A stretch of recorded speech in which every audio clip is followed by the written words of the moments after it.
Hi dears, this is Jaypriya. இந்த வீடியோல நம்ம 10th Maths Chapter 1 Relations and Functionsல இருந்து எக்ஸசைஸ் 1.2க்கு தேவைப்படுற கான்செப்ட்ஸ் தான் பார்க்க போறோம். ஓகேவா? எக்ஸசைஸ் 1.1 வந்து பாத்தீங்கன்னா மொத்தமே செட் பேஸ்டு கான்செப்ட்ஸ் தான் பார்த்திருப்போம்.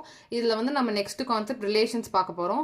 ரிலேஷன் அப்படின்னா என்னன்னா, இதுக்கு முன்னாடி வந்து நம்ம ரெண்டு செட் கொடுத்திருப்பாங்க. A and B ரெண்டு செட் கொடுத்திருப்பாங்க. அதோட Cartesian product A cross B கண்டுபிடிச்சு சம் சால்வ் பண்ற மாதிரி பார்த்திருப்போம். இதுல வந்து ரிலேஷன் ஒன்றும் இல்லை. A cross B Cartesian product கண்டுபிடிச்சிட்டு அதுல இருந்து பர்டிகுலர் கண்டிஷன் பேஸ் பண்ணி எடுத்து எழுதுறது தான் வந்து ரிலேஷன். ஓகேங்களா? இப்போ நம்ம ஃபார் எக்ஸாம்பிள் நான் வந்து A and B ரெண்டு செட் எடுத்துக்கிறேன்னு வச்சுக்கோங்க. A வந்து நான் 1, 2, 3 எடுத்துக்கிறேன். B வந்து நான் அகைன் 1, 2, 3 எடுத்துக்கிறேன். ஓகேவா? இதோடைய கார்ட்டீசியன் ப்ராடக்ட் வந்து A cross B. A cross B எப்படி கண்டுபிடிப்போம்? 1, 1, 1, 2, 1, 3, 2, 1, 2, 2, 2, 3. Again 3, 1, 3, 2, 3, 3. இதுதான் இதோடைய கார்ட்டீசியன் ப்ராடக்ட். இப்போ ரிலேஷன் என்னும் போது ரிலேஷன் வந்து எப்படின்னா கார்ட்டீசியன் ப்ராடக்டோடைய சப்செட் தான் வந்து பார்த்தீங்கன்னா ரிலேஷன். கார்ட்டீசியன் ப்ராடக்ட் இருக்குன்னா அதோடைய சப்செட். இப்போ கார்ட்டீசியன் ப்ராடக்ட் இருக்குன்னு வைங்க, அதோடைய சப்செட் தான் ரிலேஷன். கார்ட்டீசியன் ப்ராடக்ட்ல இருக்கக்கூடிய சில எலமெண்ட்ஸ் எடுத்து நம்ம எழுதுவோம், அதுதான் ரிலேஷன். இப்போ ரிலேஷனுக்கு வந்து ஒரு பர்டிகுலர் கண்டிஷன் பேஸ் பண்ணி தான் வரும். இங்கே வந்து நான் இந்த கார்ட்டீசியன் ப்ராடக்ட்லேருந்து ரிலேஷன் எழுதுகிறதுக்கு ஃபர்ஸ்ட் எலிமெண்ட் வந்து ஈக்குவல் டு செகண்ட் எலிமெண்ட் எடுத்துக்கிறேன். First element is equal to second element அப்படி எடுத்துக்கிட்டேன்னா,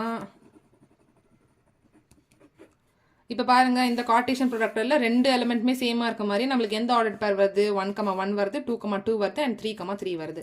ஸோ ரிலேஷனில் நமக்கு என்ன வரும்? ஆன்சர் வந்து 1, 1, 2, 2 அண்ட் 3, 3 வரும். ஓகேவா? இப்போ ரிலேஷன்னா என்னன்றது உங்களுக்கு புரிஞ்சிருக்கும். இப்போ இந்த மாதிரி கார்ட்டீசியன் ப்ராடக்ட்லேருந்து அதோடைய சப்செட் எடுத்து எழுதுறது தான் வந்து ரிலேஷன். ஓகேவா? அதுக்கப்புறம் நீங்கள் இன்னொரு விஷயம் தெரிஞ்சுக்கணும். டொமைன், கோ டொமைன்னா என்ன, ரேஞ்ச்னா என்னன்னு தெரிஞ்சுக்கணும். ஓகேவா? இப்போ டொமைன் என்னும் போது என்னன்னா, ரிலேஷன் இருக்குல்ல, ரிலேஷன்ல இருக்கக்கூடிய ஃபர்ஸ்ட் எலிமெண்ட் தான் வந்து பார்த்தீங்கன்னா domain. Domain is equal to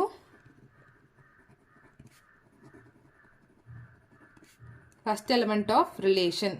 ஓகேவா? அப்போ கோ டொமைன்னா என்ன? அப்போ என்னென்ன வரும்? ஃபர்ஸ்ட் எலிமெண்ட் ஆஃப் ரிலேஷன்னா 1, 2, 3 வருது. ஓகேவா? இது டொமைன். கோ டொமைன் என்னும் போது